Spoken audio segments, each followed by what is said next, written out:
Welcome to the Wisdom for Life podcast with David Baker. David was a former paratrooper in the 82nd Airborne Division and for over 30 years has been a preacher. He has written 5 books and is an Amazon #1 best-selling author. He is the chaplain at the county jail, pastors a church, and is the father of 11 children. Yes, 11. This podcast is here to give you wisdom for your family, your marriage, your children, your finances, your health, and your life. And now, the host of Wisdom of Life podcast, David Baker. Hello and welcome. Welcome to Wisdom for Your Marriage. David Baker here with my beautiful, wonderful wife, Laura. How are you? I'm great. Good. This is her jail day, so we always get to hear that. How was your day? It was good. I got to talk to the ladies today at the jail and teach and mentor them, and they just really receive it well and are really wanting help. So it was a really good day. Awesome. And some of the ladies got baptized the other week, and so they were talking about that, how neat, exciting that was. And anyways, just some really, really good things. So if you have a question for us or for my wife, ask Pastor Baker at gmail.com, and we will do our best to be able to answer that. All right, we have a marriage joke. This one's one of my favorites. So you know, if it's my favorite, my wife's probably not going to like it. But anyway, here we go. A woman awakes in the night to find that her husband is not in bed. She puts on a robe and goes downstairs to look for him. She finds him sitting at the kitchen table with a hot cup of coffee in front of him. He appears to be in deep thought, just staring at the wall. She watches as he wipes a tear from his eye and takes a sip of coffee. She says, "What's the matter, dear?" And she whispers as she steps into the room. "Why are you down here at this time of night?" The husband looks at his coffee. It's the 20th anniversary of the day we met. She can't believe he's remembered and starts to tear up. The husband continues, "Do you remember 20 years ago when we started dating? I was 18 and you were only 16? He says solemnly, and once again the wife is touched to tears. "Yes, I do," she replies. The husband pauses the words as they were not coming easily. "Do you remember when your father caught us in the backseat of my car?" "Yes, I remember," says the wife, lowering herself into the chair beside him. The husband continued, "Do you remember when you shoved that shotgun in my face and said, 'Either you marry my daughter or I'll send you to prison for 20 years'? "I remember that too," she replied softly. He wiped another tear from his cheek and said, "I would have gotten out today." That's terrible. Yes, it is. So if you understand that, he would have been done with that 20-year sentence, but he's still in this marriage one. So anyway, I thought that's cute. So, all right, date night idea. All right, enjoy some music together. Enjoy some music together. Music is a wonderful thing. God made it. It's to be used for God. And so enjoy music together. There's a good Christian concert to go to. Do that. My wife and I are doing that in a little bit and looking forward to it. If there's music that you found on YouTube or a CD or a, quote, cassette tape, those old ones, get some of those out and remember those, the music that you listen to. The other day I was listening to a song and I said, "Hey, have you heard this yet?" And she said, "No." And so I sent it to her. And so for her to enjoy, combining and bonding over music is a wonderful thing to be able to do and a great thing to be able to share. So make a night of it. Favorites or just little ones through the day, they're very helpful. Okay? All right, we're going to get right into the lesson today. And we've talked about how we met, dated, and fell in love. We've talked about how to find the one. We've talked about how to stay pure until marriage. We've talked about getting married. We've talked about setting up the new place. So we're ready for the next thing. Children. Yay. What about children? Okay. When should you have them? How many should you have? All those kinds of things. Okay. Everybody ready? Listen up. Write this down. All right. Don't have children, especially right away, okay? You want to go years of just having husband and wife time. Do not let little kids get in the way and mess that up. They'll mess up your life. They'll mess up your marriage. They'll mess up everything. Kids are horrible, rotten. You don't want them. You may even want to never have kids. How are we doing, hon? Oh, that's terrible. That's awful advice. When we sat down to do this, I said, we're not going to practice or take any notes. We've talked about this subject thousands of hours in the past. I said, I'm going to start out the way you don't like it, the way I start out, saying something fake. What you just heard, honestly, is a lot of advice. that a lot of people give. They give that kind of advice, and it's not good, and it's not right, and it's not biblical. When I was saying that, if you were agreeing, going, yep, that's right, I agree, I agree. If you were saying that, I would like to ask you, would you give me one verse? One verse in the Bible? Would you give me one biblical principle and thought that would have to do with anything at all? Humanistically, oh yeah, that's great. I want to enjoy my wife before kids come along. And I can understand that humanistically, but biblically, you cannot do that at all. So we're going to talk about some of the objections to why we wouldn't. So we'll tell you our story. When we started dating, I found out my wife was I'm number 8 of 14 children. What? I'd never heard of anyone like that in my life. We had 4 kids in our family, and that was a lot. No, not many people had 4. She's number 8 of 14. What kind of crazy thing is that? And she told me that she wanted to have at least 8. I wanted at least 8 whenever I became a parent, because I one day realized when I was a little girl that I had said to my mom, Mom, if you and Dad had stopped having children before 8, I wouldn't be here. So I thought, you know what, I want to at least have 8. That gives that 8th child a chance. So that was her little girl philosophy. So when she told me that, I said, no problem. I love kids. I'll try to help you take care of them. And that was true, but it wasn't the whole truth. The whole truth was there's no way in the world any woman's going to want to go through that 8 times. Hey, guys. It does not look like a lot of fun to us, okay? Carrying that baby for 9 months, all the weight, the heaviness, then the pain of delivery and diapers and feeding and all that kind of stuff. She'll have 2 or 3. She'll be done. Guess what? That didn't happen, okay? We had the 2 or 3. In fact, we had a boy and girl first, and people said to us, oh, are you all done having children now? You got your boy and your girl. And they didn't know what we believed. We just smiled and said, probably not yet, okay? After 4 or 5, that's when you start getting the snide remarks that people say, and some of them are, don't you all know what causes this? Can you imagine how rude is that, okay? Yeah. Now, this is an adult program on Fridays, so kids turn this off and give it to your parents. But we heard that for a long time, and it was like embarrassing, and they're willing to say it. Okay, then I'm going to turn this embarrassment around. When they say, don't you know what causes that? And I say, yes, and we enjoy it, don't you? Guess what they say now? It stops that real quick. So they don't know what to say. The other things they say is, what are the other things they say? oh, don't you have a TV? Oh, yeah, that's another What a crude thing. So because if I don't have a TV, then that's why I love my wife more? How stupid is that? Yeah. Anyway, the crude and rude statements that people make, and then after a while they realize, okay, they're going to do whatever they want to do, and people just left us alone, okay? So my wife and I believed before we got married that to live by faith. The Bible said that children are an heritage of the Lord. The fruit of the womb is his reward. God said, whatsoever is not of faith is sin. Does God know how many children we need? Does God know when we need them? Yes. So, okay, God, we will leave that up to you. Now, she believed that growing up as a girl. By the way, her dad really didn't believe that. They wanted 4 children. God gave them 2 boys and 2 girls. They were done. They stopped. They didn't have any children for 5 years. Then the mother, real close to God, she felt like God wanted her to have just 1 more. Then just 1 more. Then just 1 more. All the way down to 14. Never planned on that. And right now things are different and more serving God. But at one time, all 10 were in Bible college, surrendered a full-time Christian service that they felt like God wanted them to have. And a couple of the 4 weren't doing real well, and some were in church. But it's amazing what God did with those ones that she felt like God wanted her to have just 1 more. And so can we trust God? That God knows what's best and to live by faith? It's amazing. No. We're supposed to think through that. Really? Where do you get that in the Bible? I'd love to see what verse, what passage, what story do you ever get that is what God intended and wants us to do. Listen to people when they explain it. It's all humanism. All right, so you tell me from a woman's point, why would women not want to trust the Lord with this?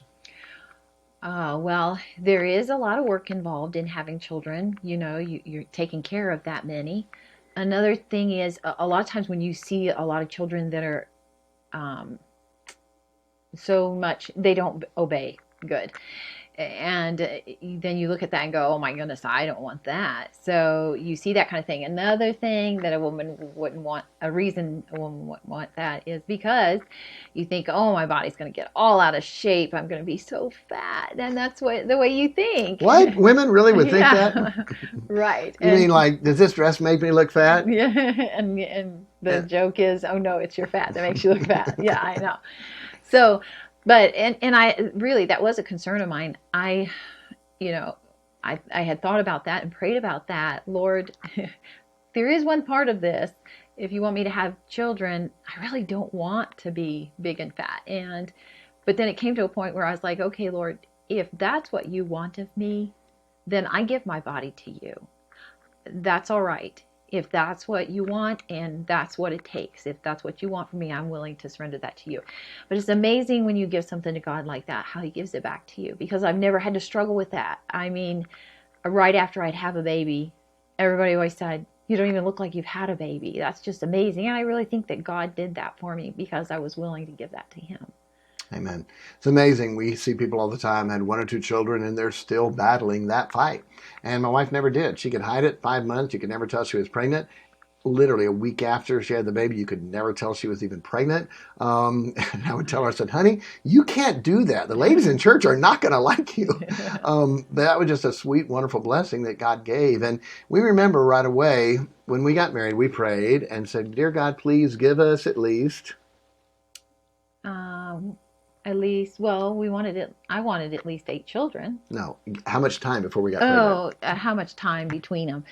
Well, in the beginning, we wanted at least 3 months after we got married before I'd get pregnant because, or did we say 3 months or did we say 3 a few months? months? 3 months because if she had the baby early and then people would count back, oh no, and they would wonder if we, quote, had to get married. We didn't want that. No, so we just prayed for and said, testimony's God, sake, give us at least 3 months. Sure enough, 3 months later, she's pregnant. Okay, Here we go. And the baby was born right after our 1-year anniversary. We were married, anniversary was June 9th, and David was born June 29th. Is that right? No, he's born April 20. He was born before the year. Okay, yeah, so April 29th. He came early. But anyway, if she got pregnant right away and the baby came early, then people, oh no, did you have to get married? We didn't want that. Then we thought, okay, the natural way things go when a woman's nursing, usually her body cycle does not kick back in. And so she's going to nurse for a year and then it will kick back in. And then if she gets pregnant, we'll have a couple years between kids and that'll be okay. Guess what? It didn't happen that way. Not that way. Sure enough, the very next month, right after giving birth, she started right back ready to go. We had a very serious talk. Oh, no. We could have children 9 months apart. Do we really believe this? It's amazing how God will test us. And we said, yeah, if this is what God wants, then we're going to trust God to take care of it. And really, the amazing thing is he gave us like 1.5 to 2 years between each child. Yeah, and so her body cycle always picked right back up, and God gave us 1.5 to 2 years between every child. And we prayed, okay, God, we want a boy first to be the protector, and God gave us a boy. Then we wanted a girl, and God gave us a girl. Then we said, okay, we want another girl so they can be friends and close. And God gave us another girl. Okay, we need a boy so he can have the little brother to play with, and God gave us a little boy. And the boys were Dave and Jonathan, good friends. And so then after that, we're like, okay, God, you have given us exactly everything we've asked for, and you don't have to do that. So, God, we're not even going to ask. Whatever you want us to have, you know what's best. You give them to us. 4 boys in a row. Boom, boom, boom, boom. Jonathan Mark, Derek Grant. And we didn't know if we could have any girls anymore. And then a little girl, then a boy, a little girl, then a boy, down to 11. The last one was preemie. And scared us a little bit. She was getting older. And she's 43 when the last baby was born, I think.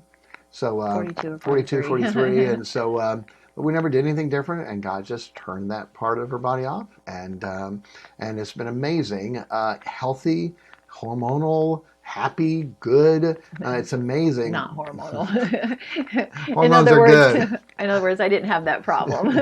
It's amazing how God just turned that off the natural way. We do so many things to affect that unnaturally and wonder why we create so many problems for ourselves. And so she said, for a girl, why you wouldn't want that? It's a lot of work, and you don't want your body all distorted out. And it's amazing what God's done. I promise you the biggest compliment anytime we're out. You had 11 children? No way. And they go nuts. They go crazy. There's no way my wife could have had 11 children. Yes, not adopted, no twins, one by one C-section. Anyway, it was that. So for guys, all right, guys, here we go. You ready? This is adult talk, okay? Why don't men want to have all the kids? Because we think that we won't get any more attention and we'll get put on the back burner because of the children, okay? And does that happen a lot? Honestly, it does. We knew that. We had heard that talked about in council, and we decided we are not going to have that. We may have to reschedule things. We may have to be more creative. We may have to do different things, but we are not going to neglect that part of our marriage and our relationship just because we have children. And we never have. And I can tell you, as a happy husband, they understand the priority. My husband still needs me no matter what, and I need to be there for him. And so a wife with the right understanding of that, instead of making, I'm tired, I know these kids all day, I don't feel good, I'm fat, I don't want to be together. If that is the way a wife is going to be, then yes, no guy is going to want to have children, and because then it's all finances and it's a mess, and I don't get to have that physical relationship with my wife, and it's a big deal. We talked before about this, but a guy all day long, there's temptation, things you see from billboards to magazines to people to the way people dress, and one way to funnel that is to think pure thoughts, but then to think, I'm not going to dwell or look on that. Hey, I get to be with my wife. God said, it's good for a man not to touch a woman, nevertheless to avoid fornication. Let every man have his own wife, let every woman have her own husband. God says, I know the desires that I gave you, and here's how you fix it to not have fornication. Get a husband, get a wife, and that's supposed to take care of that need. And so you have these temptations all day long. You come home and I'm tired. That's frustrating. No guy wants that. And so we decided we're not going to have that. And we may have to be patient, and I may have to wait till she's done feeding the baby, and she may have to change a diaper. But we're going to make time for each other no matter what we have to do. And that really is a big deal. We've dealt with marriages where the husband won't let the wife have the children for years and it causes so much pressure and problems on marriage it doesn't have to. The other thing, so what about we'll just use birth control, and are all those wonderful and good things? So give your thoughts on birth control. Well, most of the birth control devices are aborting a baby, and that's what's happening. And so they would be, I think, biblically wrong. But also, you're not having the faith that God will take care of those things either. If you're trying to make sure that you control it, that I've got to make sure that this happens, or doesn't happen, then you're not having faith in God that He can take care of it, and that He'll control it, and that He'll give you the children you need or don't need. And so a lot of it comes down to trusting God. And the thing is, I thought too, oh my goodness, I'm just going to have children. Even though I'm trusting God with this, I am, okay, but I'm going to have children forever because I'm a healthy person and I'm just going to keep producing. But it was amazing after we had 11 how God just said, that's enough. And He just turned that off just, it naturally. And, I never had any problems or anything like that. It was just amazing. And so... So on the birth control, technically, you can look this up and see. One of the podcasts in the beginning, I think it's around number 9 or 10 if you want to go back and listen to that. I talk about that and go into details of it. But an IUD, if life begins at conception, and biblically and scientifically, that's when life begins, an IUD is made to make sure that fertilized cell, that baby, does not attach to the uterine wall, and it's just discarded. Women don't know about it, so they don't think anything about it, but that is a man-caused, man-induced abortion, not a miscarriage. And one day to stand before God and give an account for that. Look it up, an IUD, what it does, okay? The pill can cause an abortion. If that's why they tell you when you're coming off the pill to use a different form of birth control for a while because the hormone level is still high in your body. You might get pregnant, but the baby can't survive and the baby could die. What is that? That's a man-caused, man-induced abortion, okay? And we know people that have birth defects because of that. It's a long thing. I won't go into it all here, but it is real and it's there. Most of the time, a birth control pill gives the hormone to a woman's body, so it makes her think she's pregnant, so it won't release the egg. And so that's what it does most of the time. But if the hormone level is small enough, an egg is released, and she gets pregnant, many times that baby is not going to survive, and it was killed then by things that we did. Okay, and so so that you have to be careful of. So the other things aren't. They don't abort a baby, and they don't mess up the hormone level. But what they do is they don't make for a good, loving, romantic relationship. All the barrier methods, from condoms to insert things and stuff like that. You're loving, you're intimate, you're sweet, you're kind. Oh, stop! We got to go. No, that's not what you want to do at that point. It's love, it's marriage, it's intimacy, it's pleasure, it's romance. Number one, it doesn't feel good, as good. And number two, you're stopping a natural love of what God wants in intimacy.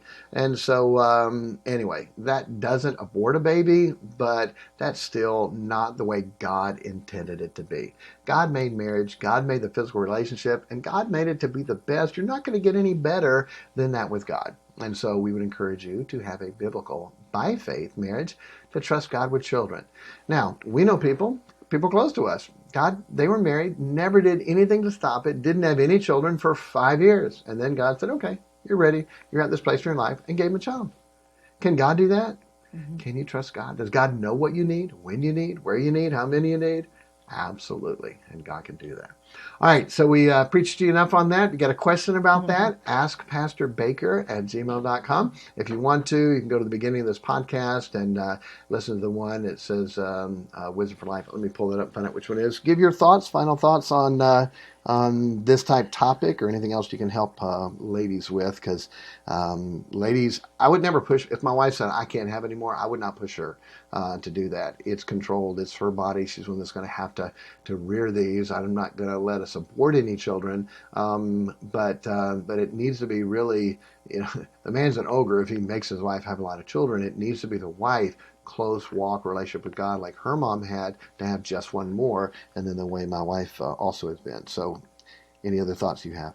Well, I think one of the things too, I hear all the time where women say, oh my goodness, I don't know how you do it because I have one, and I have such a terrible time with that one because they haven't taught them to obey.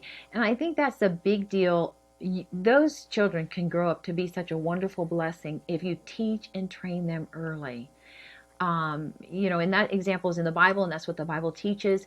Teach them from the time that they're young, train them in the way that they should go. And I tell you what, they can grow up to be such wonderful blessings, and that's what we have. We love our children, and they're all just special kids, just beautiful, wonderful. And but we trained them, we taught them, and so they don't have to be that little terror, that you just think, how in the world, I couldn't handle it. And if it was that way, I think I would feel the same way. They're terrors. I can't handle this. But we didn't allow it to be that way. We followed the Bible example of training our children and disciplining them biblically and lovingly, and they have grown up to be wonderful people. And we enjoy being around them, and they're like friends, they're wonderful kids. So, but you have to invest in them while they're young, invest in them while they're little, and train them. If you train them right, you really look at them and say, wow, what a wonderful blessing they are. Amen. Hey, so true. If you got any questions, let us know. But that's right. Children are a blessing. The fruit of the womb is his reward. Don't think they're a curse. Don't think they're going to create all kinds of problems. If you biblically do this right. That's why every Monday's podcast is teaching what to teach our children, what to train our children. Such a big deal. Because literally all of our kids we love. They're fun. We laugh. We joke. We talk. They're respectful. They honor us. And I would rather spend time with my family, my kids, my wife than anybody in the world. They're just fun. Yeah. And we love that. But there's a lot of work and time and effort and discipline and love that that went into that. But do that with your children. You'll never regret having them. I look now and think, because we had a lot of pressure from a lot of people when we were having children. Another one, and yes, we love it. And I couldn't fathom life without any of the children that God has given us. So trust God, it'll work. All right, God bless you. We will see you next time. And if you have a question, let us know. Take care.